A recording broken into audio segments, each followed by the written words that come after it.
Hey everyone, and welcome back for another deep dive. Today we're going to be tackling a term you've probably heard thrown around quite a bit, especially in those heated political debates about taxes. You know, trickle-down economics. Oh, yeah. It's a phrase that often gets used to criticize policies that, at least on the surface, seem to benefit the wealthy. But I've always wondered, does this trickle-down economics idea actually hold any water?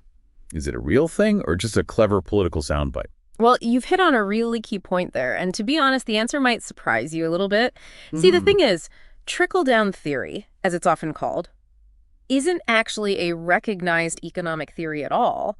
You won't find, economists out there publishing research papers on trickle-down theory or advocating for it in academic circles. So if no one's out there calling themselves a trickle-down economist, what's the real story then? What are people actually arguing about when they use this term? So it's more of a label, really, that gets used by critics of certain tax policies to kind of describe what they think will happen.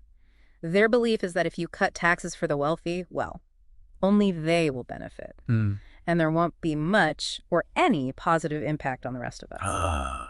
Okay. So it's basically a way to dismiss these tax policies without really engaging with the arguments behind them. You got it. It often misrepresents what the people who actually support those tax cuts are saying.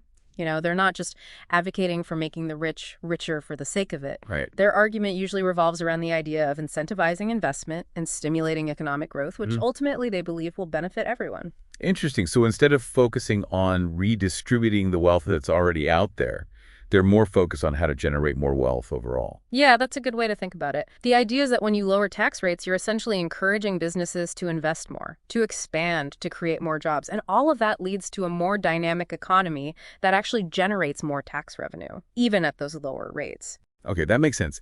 But then why do we keep hearing about this trickle-down thing if it's not really a legitimate economic theory? It seems like it's become this really pervasive myth, this idea that just won't go away. Well, I think there are a few reasons for that. For one thing, it's a pretty simple narrative. It's easy to understand this image of wealth trickling down. It's much easier to grasp that idea than the complexities of how tax policies actually influence economic growth in the real world. Right, it's kind of a kitschy soundbite. And maybe there's also just some skepticism about whether policies that seem to favor the wealthy can actually benefit everyone. Oh, absolutely. It's completely natural to question whether those who are already well off really need additional advantages. But what's fascinating is that there are some really compelling examples from history that actually challenge this assumption. Oh, yeah. And our sources actually delve into a few of those historical examples, right? We're talking periods from the 1920s all the way up to the early 2000s. That's right. We have examples of pretty significant tax cuts that were put into place under presidents like Andrew Mellon, John F. Kennedy, Ronald Reagan, even George W. Bush. And what's interesting is that in each of these cases, the arguments in favor of those cuts were not about trickle down at all. Really? So what were they focused on then? They were mostly focused on how those cuts would affect economic behavior.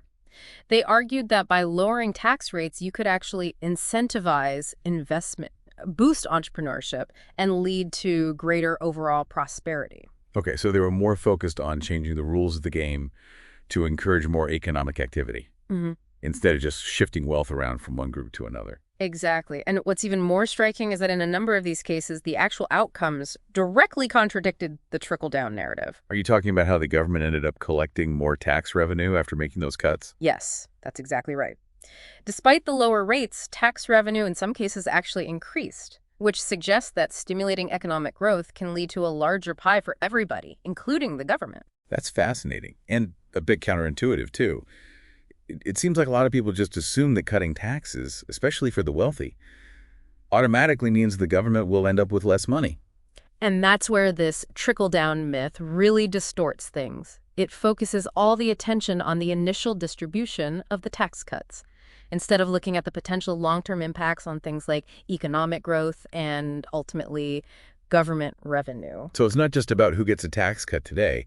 It's about how those tax cuts might affect everyone's behavior and the overall economy years down the line. Exactly. And that's something we'll delve into even deeper as we continue our deep dive. Sounds great. I'm already starting to see how this trickle-down label can be misleading and how it really oversimplifies what's obviously a complex issue. But it feels like we've only scratched the surface. We've got more of those historical examples to unpack. And most importantly, we need to figure out how all of this plays out in the world today. Yeah, absolutely. There's a lot more to uncover. It's amazing how much this trickle-down idea has really seeped into our thinking about tax policy. Like, it's become this automatic knee-jerk reaction to just dismiss any policy that even mentions lowering taxes, especially for those higher earners. It really has, but as we're seeing, the reality is so much more complex than that. Those arguments for tax cuts, they're not just about making the rich richer. They often come from this idea that cutting taxes can actually boost the economy as a whole and benefit everyone. Yeah, exactly. It's about fostering a more vibrant and dynamic economy, one that benefits everyone in society, not just a select few. And I mean, obviously no one's saying that tax cuts are like this magic wand that's going to fix every problem. There are always so many different factors at play when it comes to the economy, right? Oh, of course. The economy is this incredibly complex system. It's influenced by this whole web of different variables. But what we're trying to do here is untangle the truth from the fiction when it comes to this whole trickle-down economics concept. It's about having a conversation that's grounded in evidence and facts, not just rhetoric and those catchy sound bites that get thrown around during election season. And that's why it's so important to look back at history. Absolutely. History gives us this chance to actually see how these ideas have played out in the real world, not just in theory. Take the 1920s again as an example. There's this widespread misconception that the tax cuts enacted under Mellon just ended up lining the pockets of the wealthy at everyone else's expense. But when you look at the actual data, it tells a completely different story. You're talking about how even after those cuts were made, the government ended up collecting a larger portion of its revenue from higher earners, right? Exactly. And it wasn't just limited to government revenue either. The entire economy experienced this huge surge in growth during that time. Output increased, employment went up, and incomes rose across the board. It's almost like those lower tax rates actually unleashed this wave of investment and entrepreneurship. Like it removed a barrier that had been holding things back before. I like that. That's a great way to put it. By getting rid of some of the obstacles to investment and earning, the government essentially created an environment where the economy could actually flourish. And this wasn't just some one-time fluke either, right? We see similar patterns emerge in later periods as well, like during the Kennedy, Reagan, and Bush administrations. All those periods where tax cuts were followed by pretty significant economic growth. Right, you're exactly right. Now, of course, it's important to remember that just because two things happen around the same time, it doesn't necessarily mean that one caused the other. There are always other factors at play. And trying to pinpoint the exact impact of any single policy on something as complex as the economy is incredibly difficult. Sure, but these historical examples do seem to challenge that whole trickle-down narrative, don't they? Mhm. They suggest that tax cuts can, in some cases, actually contribute to overall economic growth. They absolutely do. And they highlight how crucial it is to think about how people and businesses might react to these different tax policies. It's not simply a matter of moving existing wealth around. It's about creating the right incentives for people to invest, to come up with new ideas, to innovate, and to create more wealth overall. Which brings us back to that main point we discussed earlier. That trickle-down theory isn't really a theory at all. It's more like this oversimplified caricature that gets used to distort a very complex issue. Exactly. And I think it's important to remember that even though people who support tax cuts might not agree on every single detail, they generally have this shared goal, and that's to build a more dynamic and prosperous economy that benefits all members of society. So it's not about creating this adversarial us versus them situation, Yeah. where one group benefits at the expense of another. It's about fostering an environment where everyone has a genuine opportunity to succeed. That's the key. And if we want to achieve that, we have to move past these overly simplistic narratives like the trickle-down myth and engage in a more informed, nuanced, and honest conversation about how tax policy really works. A conversation rooted in evidence and a real understanding of how the economy functions, not just catchy slogans and the same tired political rhetoric. Exactly. We need to be looking at the potential impacts of these policies on a wide range of factors. Things like investment, innovation, job creation, and overall economic growth. It's about creating the conditions for a truly thriving economy, one that benefits all members of society. And that means challenging our own assumptions and being willing to follow the evidence, even if it leads us to conclusions that might be unexpected or even make us a little uncomfortable. You hit the nail on the head. That's the essence of critical thinking, isn't it? To question what we think we know and let the evidence guide us, even if it takes us down a path we didn't anticipate. It's about acknowledging that the world is incredibly complex and that there are rarely simple solutions to these complex problems. I couldn't agree more. And when we're talking about tax policy, we need to move past the slogans and sound bites and engage in a more thoughtful, informed, and evidence-based discussion about how to create a society that's both more prosperous and more equitable for everyone. This has been such an eye-opening conversation. I feel like we're really starting to peel back the layers of this trickle-down economics idea. We've debunked the myth, explored some truly fascinating historical examples, and we've started to really grapple with the complexities of tax policy in today's globalized world.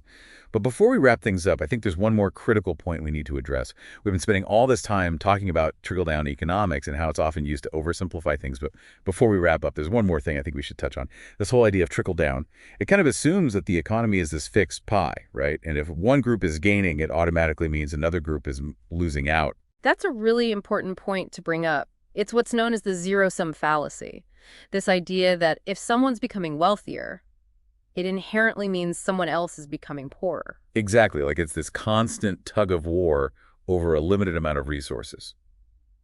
But people who advocate for tax cuts don't usually see it that way, do they? No, not at all. Their argument is that the economy isn't actually this fixed pie. They believe that with the right policies in place, we can actually make the pie bigger, so there's more wealth and opportunity to go around for everyone. So it's not about just shifting slices around. It's about baking a bigger pie so everyone ends up with a larger slice. I like that analogy. That's a great way to put it. And that's where this whole idea of incentivizing investment and innovation really comes into play. If you can create an environment where businesses feel encouraged to invest, to expand their operations, to create new jobs, the entire economy has the potential to benefit. That makes a lot of sense. But even then, it seems like there's always going to be debate about whether these policies actually work the way they're intended. I mean, some people argue that tax cuts for the wealthy just end up exacerbating inequality. Without actually leading to any meaningful economic growth for the rest of us. And that's definitely a valid concern. I mean, there's never any guarantee that a specific tax policy is going to achieve exactly what it sets out to do. The economy is incredibly complex, and there's always the possibility of unintended consequences. But the important thing is to have these open and honest conversations, ones that are grounded in evidence and a solid understanding of the potential trade-offs involved. Right. It shouldn't be about blindly accepting one side's argument or the other. It's about critically evaluating the evidence that's out there. Yeah. And having a thoughtful debate about how we can create a society that's more prosperous and equitable for everyone. Couldn't have said it better myself. And that requires moving beyond those oversimplified narratives like trickle-down economics and really diving into the complexities of how tax policy operates in the real world. It means considering the potential impact on things like investment, innovation, job creation, and overall economic well-being. It's about taking a step back and looking at the bigger picture. Yeah. Thinking about how the choices we make today are going to shape the economy of tomorrow. Exactly. And these are decisions that affect everyone. Whether you're a business owner, an employee, or just an everyday citizen, tax policy touches every aspect of our lives. So as we wrap up our deep dive into this trickle-down myth, what are some key takeaways for our listeners to keep in mind? Well, first and foremost, remember that trickle-down economics isn't a real economic theory. It's more of a label or a catchphrase that's used to oversimplify a really complex issue. Right. It's important to not get bogged down by the rhetoric. And second, we need to understand that the arguments in favor of tax cuts are often based on the idea of stimulating economic growth for everyone. It's not just about shifting wealth from one group to another. That's a crucial point. And finally, I think the biggest takeaway is to be wary of those simple narratives and easy answers. Tax policy is complicated. It really is. There are always trade-offs to consider. And we need to be willing to engage in those difficult conversations if we want to find solutions that actually work for everyone. I completely agree. Well, I think that's a great note to end on. We've certainly covered a lot of ground today. We've debunked the trickle-down myth, explored some really fascinating examples from history, and discussed the complexities of tax policy in today's interconnected world. We hope this deep dive has provided you with a more nuanced understanding of this important issue, and we encourage you to continue exploring these ideas and engaging in these conversations. Because at the end of the day, these are the kinds of discussions that shape the future of our society. Thanks for joining us.